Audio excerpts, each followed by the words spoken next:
नमस्कार। उत्तर प्रदेश विशेष में आप सभी का स्वागत। मैं हूं आपके साथ तुषार कौशिक। उत्तर प्रदेश के अंदर कौशल विकास राज्य मंत्री कपिल देव अग्रवाल के ऊपर कई गंभीर आरोप लग रहे हैं।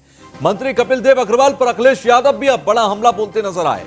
अखिलेश यादव ने मंत्री कपिल देव की कार्यशैली पर सवाल उठाए हैं। तो सरकार के मंत्री फर्जी मोबाइल लॉन्च कर रहे हैं, ये अखिलेश यादव ने कहा। मंत्री जी के भाई की कंपनी के पास मोबाइल प्रमोशन का काम है। तो खुद पर लगे आरोपों पर क्या कहेंगे मंत्री कपिल देव? अखिलेश यादव ने कहा मंत्री कपिल देव अग्रवाल पर अखिलेश यादव का एक बड़ा हमला है और अखिलेश यादव ने कहा कि फर्जी मोबाइल कंपनी लॉन्च कर रहे हैं मंत्री साहब। तो मंत्री कपिल देव अग्रवाल पर यह अखिलेश यादव ने हमला बोला है। अखिलेश यादव ने ट्वीट किया है। उस ट्वीट में उन्होंने लिखा कि अजब गजब है तमाशा। उन्होंने लिखा कि बाबा के राज्य में शातिर अपराधी।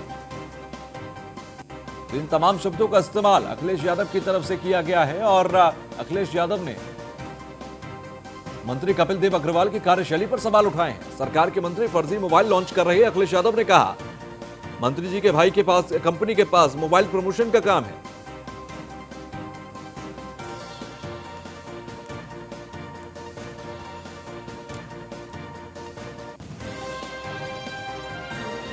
तो अखिलेश यादव ने कपिल देव, जो कि मंत्री हैं कपिल देव अग्रवाल, उनकी कार्यशैली पर सवाल उठाए हैं।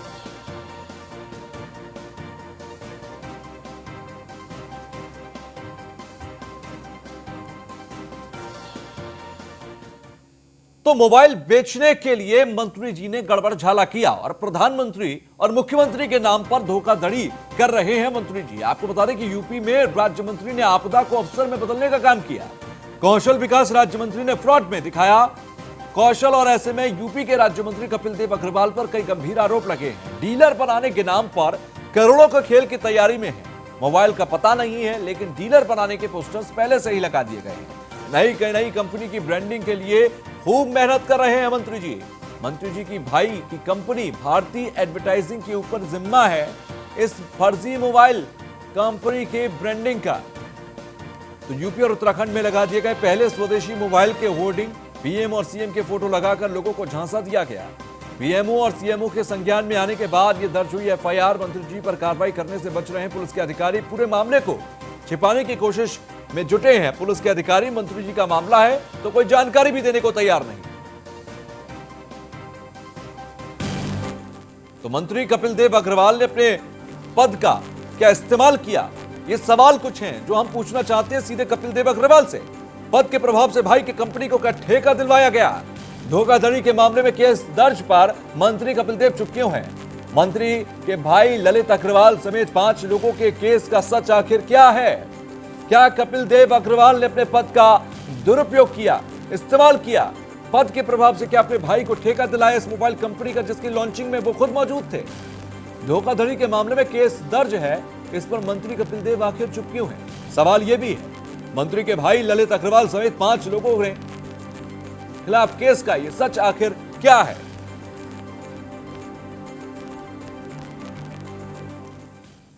हमारे संवाददाता एसके वाजपेयी हमारे साथ सीधे लखनऊ से जुड़ रहे हैं। जरा वाजपेयी, इस पूरे मामले को क्लियर करके बताइए कि आखिर ये मोबाइल जो आया, जो सबसे सस्ता और स्वदेशी होने का दावा करता है, उस मोबाइल की ब्रांडिंग का ठेका कपिल देव अग्रवाल के भाई की कंपनी को कैसे मिला और राज्य मंत्री से इस मोबाइल के पूरे गड़बड़झाले के तार आखिर जुड़ कैसे रहे हैं?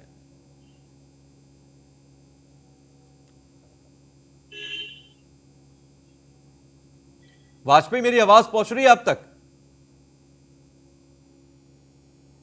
हमारा संपर्क वाजपेयी से टूट गया है, लेकिन अब से कुछ ही देर में एक बार फिर से वाजपेयी हमसे जुड़ेंगे तो और भी इस मामले को तफसील से समझेंगे। लेकिन एक बार आपको फौरी तौर पर बता दें ये मामला क्या है। एक मोबाइल लॉन्च होता है, उसकी लॉन्चिंग पार्टी में राज्य मंत्री पहुंचते हैं, अपने हाथों से उस कंपनी की शुरुआत करते हैं। ये कंपनी ये दावा करती है कि वो सस्ते दामों पर स्वदेशी मोबाइल लेकर आएगी, जिसकी जो एसेसरीज होंगी वो दुबई से असेंबल मंगाई जाएंगी और इंडिया में असेंबल होगा। नोएडा के सेक्टर 63 में उसका ऑफिस भी स्टैब्लिश कर दिया गया। इसके अलावा राज्य मंत्री कपिल देव अग्रवाल के भाई ललित अग्रवाल की कंपनी भारतीय एडवर्टाइजिंग को यह ठेका दिया जाता है कि वो इस मोबाइल की ब्रांडिंग करे।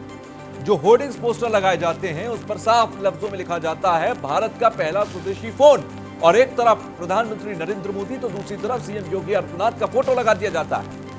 अब सवाल यह है कि क्या पद के प्रभाव से भाई की कंपनी को ठेका राज्य मंत्री कपिल देव अग्रवाल ने दिलवाया?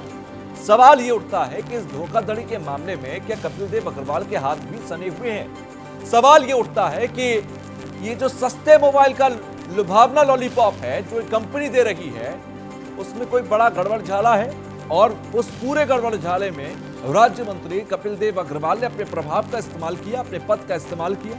ये कई सवाल हैं, हमारे आरोप से ज्यादा ये सवाल है और हम सवाल करना चाहते हैं सीधे कपिल देव अग्रवाल से कि वो इस पर अपनी चुप्पी तोड़े, क्योंकि उनके ऊपर एफआईआर दर्ज हुई है। एफआईआर दर्ज होने के बाद अभी तक क्यों कपिल देव अग्रवाल खामोश हैं? एक कंपनी के मोबाइल का ठेका अगर उनके भाई की कंपनी को मिल रहा है, कोई गुरेज नहीं अगर उनकी भाई की कंपनी ब्रांडिंग करती है, लेकिन उन पोस्टर्स पर प्रधानमंत्री और सीएम का फोटो आखिर क्यों है, जो किसी भी प्राइवेट पोस्टर पर नहीं होता, किसी भी मोबाइल की कंपनी पर नहीं होता, लेकिन उस फोन पर क्यों है? उस पर क्यों स्वदेशी करके लिखा गया? ये तमाम ऐसे लफ्ज हैं, ये तमाम ऐसे संकेत हैं जो ये कहीं ना कहीं बताते हैं कि सिस्टम में कहीं तो झोल है। एसके वाजपेयी एक बार फिर से हमारे साथ जुड़ गए। वाजपेयी, जरा उस पूरे मामले को क्लियर करके बताइए कि कैसे ये पूरा मामला सामने आया, कैसे एफआईआर दर्ज हुई और अभी तक इस पर क्या क्या हुआ है? बिल्कुल, हम बात करें जिस तरीके से लगातार देश में स्वदेशी कंपनियों को बढ़ाने, उद्योग लगाने, निवेश बढ़ाने को लेकर लगातार काम चल रहा है, उसको लेकर एक कंपनी आती है जिसका नाम फेसचेन है। हालांकि अगर हम इसके ऑनर्स की बात करें तो वो सुल्तानपुर के रहने वाले त्रिपाठी हैं, जिन्होंने अपनी इस कंपनी को लॉन्च किया है और उस कंपनी की लॉन्चिंग पिछले मंगलवार को राजधानी लखनऊ में हुई थी, जिसमें कंपनी ने अपने 3 मोबाइल लॉन्च किए हैं। उस फेसचेन की 3 इन मोबाइल्स में दावा किया गया है कि 499 से स्टार्ट होकर 1199 रुपए तक इसका रेट होगा और ये 3 रेट्स में ये मोबाइल के वेरिएंट्स उपलब्ध रहेंगे। तो निश्चित है कि इन तीनों वेरिएंट्स को लेकर जिस तरीके से दावा किया गया है, फिलहाल उस दावे में कितनी सच्चाई है अभी उस पर बात करना उचित नहीं होगा, क्योंकि कंपनी ने अभी कोई भी पैसा किसी भी कस्टमर से नहीं जमा कराया है।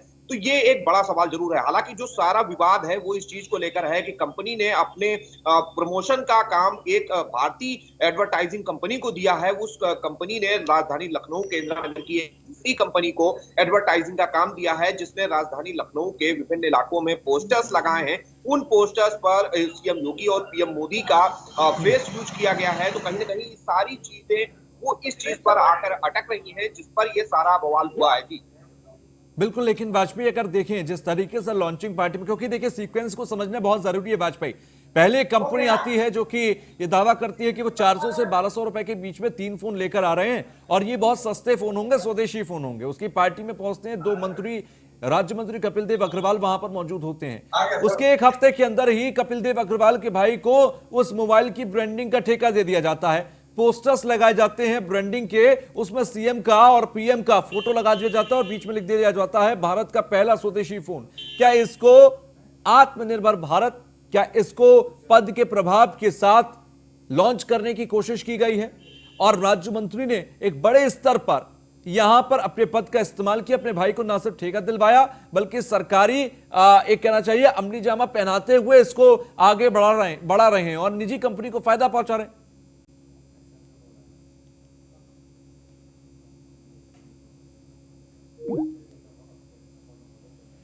हमारा एक बार फिर से संपर्क टूट गया वाजपेयी का, लेकिन सीधे तौर पर देखें, मंत्री कपिल देव अग्रवाल ने अपने पद का इस्तेमाल किया, यह सवाल है।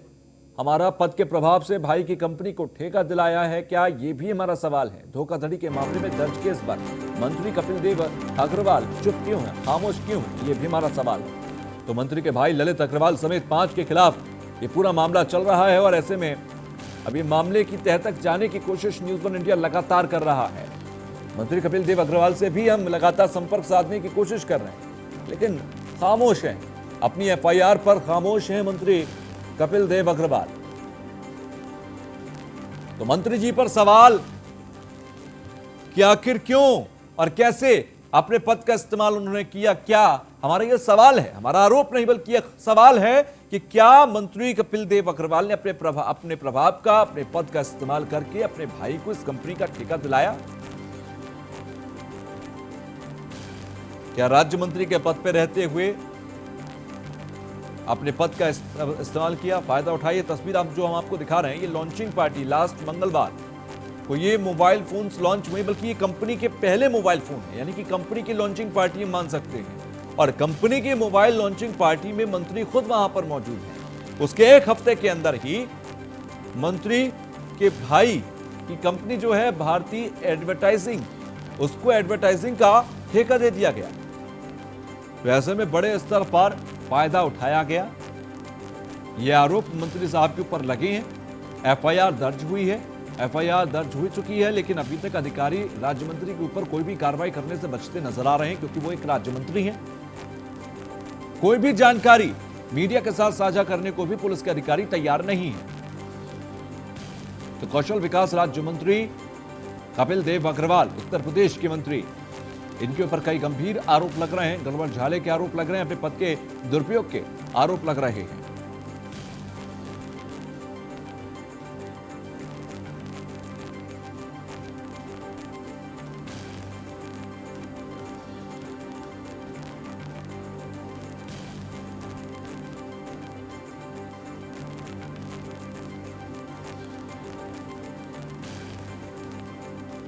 तो मोबाइल बेचने के लिए मंत्री जी ने गड़बड़ झाला किया। मोबाइल फोन्स अभी मार्केट में नहीं आए हैं, लेकिन डीलर्स के लिए पोस्टर्स लगा दिए गए हैं। बड़े स्तर पर यहां गड़बड़ झाला नजर आने लगा है। एसके वाजपेयी एक बार फिर से हमारे साथ जुड़ गए हैं। वाजपेयी, जिस तरह का आरोप है कि राज्य मंत्री ने प्रभाव का इस्तेमाल किया, इस पूरे मामले में एफआईआर जो दर्ज हुई उसमें क्या कुछ है? दूसरा, इस पूरे मामले में किस तरीके से राज्य मंत्री का रोल रह सकता है? बिल्कुल, मैं आपको बताना चाहूंगा, ये कंपनी है जिसने फेसचैन के नाम से एक मोबाइल लॉन्च किया है। उसमें 3 सीरीज लॉन्च किए हैं, जिसमें अलग अलग रेट के 3 वेरिएंट मोबाइल लॉन्च हुए हैं, जिसकी लॉन्चिंग पिछले मंगलवार को राजधानी लखनऊ के ताज होटल में हुई थी। जिस कार्यक्रम के दौरान उत्तर प्रदेश के व्यवसायिक शिक्षा कौशल विकास मंत्री कपिल देव अग्रवाल, साथ ही साथ विज्ञान एवं प्रौद्योगिकी मंत्री नीलिमा कटियार, उसके अलावा उत्तर प्रदेश सरकार के 5 और विधायक भी इस कार्यक्रम में शामिल हुए थे। उस कार्यक्रम में यह दावा किया गया था कि उन मोबाइल उपलब्ध कराने में कहीं न कहीं पूरी कोशिश की जाएगी कि देश में निर्मित ये पूरी तरीके से मोबाइल होंगे। नोएडा के 63 सेक्टर में इसका ऑफिस होगा, जिसमें कंपनी ने एक अपनी वेबसाइट भी लॉन्च की है, जिसका डिटेल भी इसमें दिया गया है। पूरा विवाद इस मामले पर खड़ा होता है कि जब ये कंपनी लॉन्च हो गई और मोबाइल के 3 वेरिएंट लॉन्च कर दिए गए, उनका रेट तय कर दिया गया। फिलहाल अभी कंपनी की तरफ से ना तो कोई मोबाइल मार्केट में दिए गए हैं और ना ही अपने स्टोर्स के बारे में कोई जानकारी दी गई है। हालांकि कंपनी ने किसी से पैसे भी नहीं जमा कराए हैं, लेकिन विवाद सारा इस चीज को लेकर खड़ा हुआ है कि कपिल देव अग्रवाल के भाई ललित अग्रवाल की एक एडवर्टाइजिंग कंपनी है, जिसका नाम है भारतीय एडवर्टाइजिंग। उस कंपनी को इस फेसचैन मोबाइल कंपनी ने अपने प्रमोशन का काम दिया है। उस कंपनी ने राजधानी लखनऊ की एक दूसरी एडवर्टाइजिंग, जो कि छोटी कंपनी है, उसको काम दे दिया है। उस कंपनी ने राजधानी लखनऊ के अलग अलग इलाकों में, साथ ही उत्तर प्रदेश के कई इलाकों में और उत्तराखंड के कई इलाकों में पोस्टर्स लगाए हैं। उन पोस्टर्स पर सीएम योगी आदित्यनाथ का और पीएम मोदी का फोटो लगाया गया है और जिसमें यह दावा किया गया है कि कम पैसे में स्वदेश निर्मित मोबाइल उपलब्ध कराया जाएगा। कहीं न कहीं सारा विवाद इस एडवर्टाइजिंग कंपनी के इस पोस्टर को लेकर शुरू हुआ है। जहां तक राजधानी लखनऊ के हजरतगंज कोतवाली में दर्ज एफआईआर का मामला है, जिसमें यह दावा किया गया था कि सीएम योगी आदित्यनाथ की और पीएम मोदी की फोटो का प्रयोग इस वजह से किया गया ताकि कहीं न कहीं लोगों को भ्रम हो कि कहीं न कहीं सरकार की तरफ से इस मोबाइल कंपनी को सहायता उपलब्ध कराई जा रही है, ताकि ज्यादा से ज्यादा लोग मोबाइल को खरीद सके, जो सीधे तौर पर उपभोक्ताओं के साथ धोखा है। इस मामले की तहरीर राजधानी लखनऊ के हजरतगंज थाने में दी हुई थी, जिसके बाद पूरे मामले पर मुकदमा दर्ज हो चुका है। वाजपेयी, अभी तक इस एफआईआर पर कोई कार्रवाई हुई? क्या राज्य मंत्री से कोई पूछताछ हुई या इसकी तह तक जाने? जहां तक राज्य मंत्री का सवाल है, राज्य मंत्री इस पूरी एफआईआर में कहीं भी नहीं है और ना ही राज्य मंत्री का नाम इस एफआईआर में शामिल है। राज्य मंत्री के भाई ललित अग्रवाल का नाम इस एफआईआर में है, क्योंकि जो एडवर्टाइजिंग कंपनी है जिसने इस पोस्टर्स को यूज किया है, वो उनके भाई की है, जो कि मुजफ्फरनगर में रहते हैं और वहीं से ये कंपनी रजिस्टर्ड है।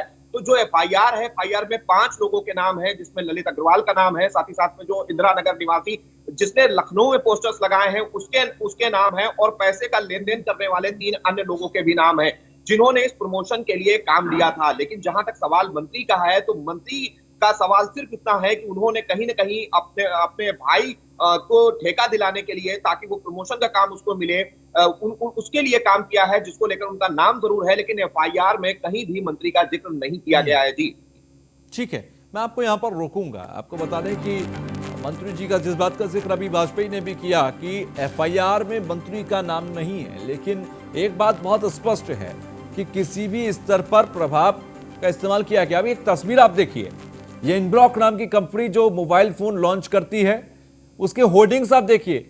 होर्डिंग्स में कपिल देव अग्रवाल का पहला फोटो है, नीलिमा कटियार का फोटो है। ये जिस दिन लॉन्चिंग पार्टी थी, उस लॉन्चिंग पार्टी के दिन का फोटो है। 22 दिसंबर को इस की लॉन्चिंग पार्टी रखी गई थी और लॉन्च किया गया था। उसमें ऊपर देखिए प्रधानमंत्री और योगी आदित्यनाथ का फोटो है और लिखा देश का पहला स्वदेशी स्मार्टफोन। तो ये होर्डिंग्स लगाए गए, कहीं ना कहीं इसे आत्मनिर्भर भारत से जुड़कर दिखाने की कोशिश की गई है। वाजपेयी, आपको याद होगा कुछ साल पहले एक और ऐसा ही फोन आया था जो 251 रुपए में फोन लॉन्च करने की योजना रखी गई थी और हालांकि उसमें बाद में फोन किसी को मिला नहीं, सभी के पैसे गए।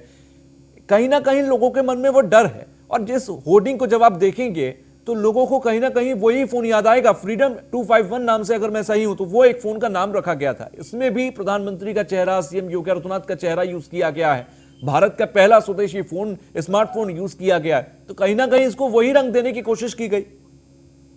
बिल्कुल निश्चित तौर पर रिंगिंग बेल वो कंपनी थी जिसकी तरफ से फ्रीडम 251 नाम से एक मोबाइल लॉन्च किया गया था, जिसमें 251 रुपए में मोबाइल देने का वादा किया गया था। हालांकि वो वादा पूरा नहीं हो चुका, लेकिन उससे और उसमें थोड़ा सा फर्क जरूर है कि उसमें भी ये सारी चीजें की गई थी। उसमें ग्राहकों से पैसे भी जमा कराए गए थे।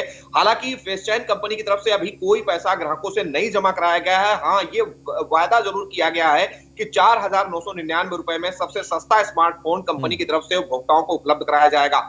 तो कहीं ना कहीं ये दावा जहां तक कंपनी कर रही है उस दावे पे सवाल नहीं, लेकिन सवाल इस चीज पर जरूर है कि आखिर जो कंपनी अभी तक अपने स्टोर्स नहीं खोली है, जो भी उत्तर प्रदेश में विभिन्न दुकानदारों के स्टोर्स हैं, उन पर अपने मोबाइल नहीं उपलब्ध कराई है, लेकिन बावजूद इसके सीएम योगी आदित्यनाथ का, उसके अलावा पीएम मोदी का फेस, उसके अलावा उत्तर प्रदेश सरकार के 2 मंत्रियों का फेस अपने पोस्टर्स पे लगाया है। तो कहीं ना कहीं उपभोक्ताओं में भ्रम की स्थिति पैदा करने की कोशिश इन पोस्टर्स के माध्यम से जरूर की गई है। कहीं ना कहीं चेहरों का इस्तेमाल करके उसका फायदा उठाने की कोशिश भी है।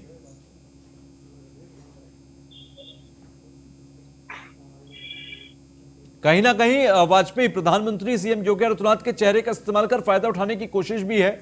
और जिस तरह से राज्य मंत्री के ऊपर अब जो आरोप लगने लगे कि बड़ा गड़बड़झाला यहां पर हुआ, यह भी एक बहुत बड़ा सवाल है। तो कौशल विकास राज्य मंत्री ने फ्रॉड में भी अपना कौशल शायद दिखा दिया है। यूपी के राज्य मंत्री कपिल देव अग्रवाल पर जिस तरह के गंभीर आरोप लगते हैं, उसके बाद यह बात काफी हद तक स्पष्ट होती है। तो मंत्री ने फर्जी मोबाइल कंपनी को लॉन्च किया। मोबाइल कंपनी ने डीलर बनाने के नाम पर करोड़ों के खेल की तैयारी की है।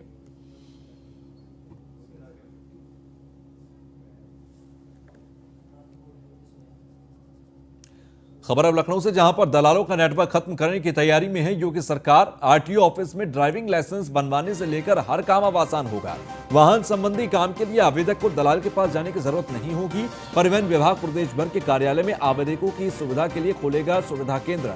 परिवहन विभाग के शासन को इसका प्रस्ताव बनाकर भेजा। प्रस्ताव में लखनऊ समेत प्रदेश भर के 75 कार्यालयों के अंदर सुविधा केंद्र होंगे। आवेदकों की सुविधा के लिए वाहन और डीएल संबंधी अलग अलग काउंटर होंगे। सुबह 10 बजे से शाम 5 बजे तक शिफ्ट में 3 शिफ्ट में आ सकेंगे अंदर। तो आवेदकों की सुविधा के लिए वाहन और डीएल संबंधी अलग अलग काउंटर रहेंगे। और बड़े स्तर पर जो दलाल आरटीओ ऑफिस में काम करते हैं, उनके दलाली को खत्म करने की ये कोशिश सरकार की तरफ से है। तो दलालों का नेटवर्क खत्म करने की तैयारी में है योगी सरकार। आरटीओ ऑफिस में ड्राइविंग लाइसेंस बनवाने से लेकर हर काम आसान होगा। असिस्टेंट एडिटर आलोक राय हमारे साथ फोन लाइन पर जुड़ गए हैं। आलोक, दलालों का एक बड़ा नेटवर्क काम करता है आरटीओ ऑफिस के अंदर। अब सरकार इसे खत्म करना चाहती है, तो किस तरीके की प्रक्रिया और प्रस्ताव अब लेकर आई है?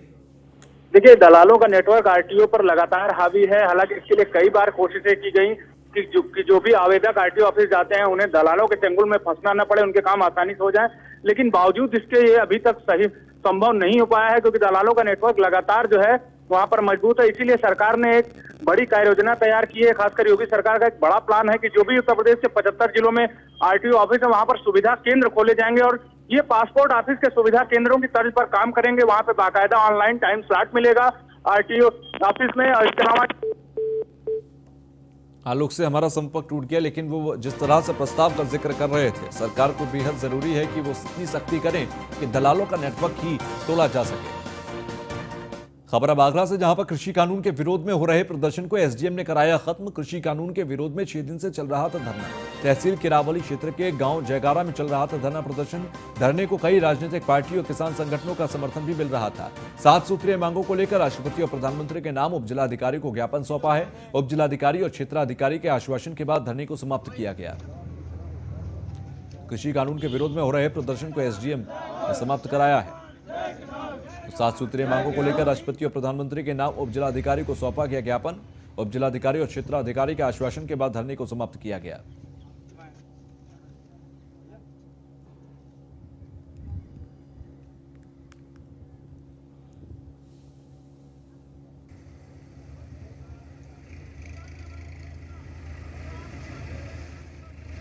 चंद्रकांत शुक्ला हमारे संवाददाता आगरा से हमारे साथ जुड़ गए हैं। चंद्रकांत, कृषि कानून के विरोध में प्रदर्शन चल रहे थे जिसको एसडीएम ने खत्म कराया, किस तरह से बात बन सकी? बताते चले कि जो यहाँ धरना प्रदर्शन चल रहा था वो 6 दिन से अनिश्चितकालीन धरना चल रहा था।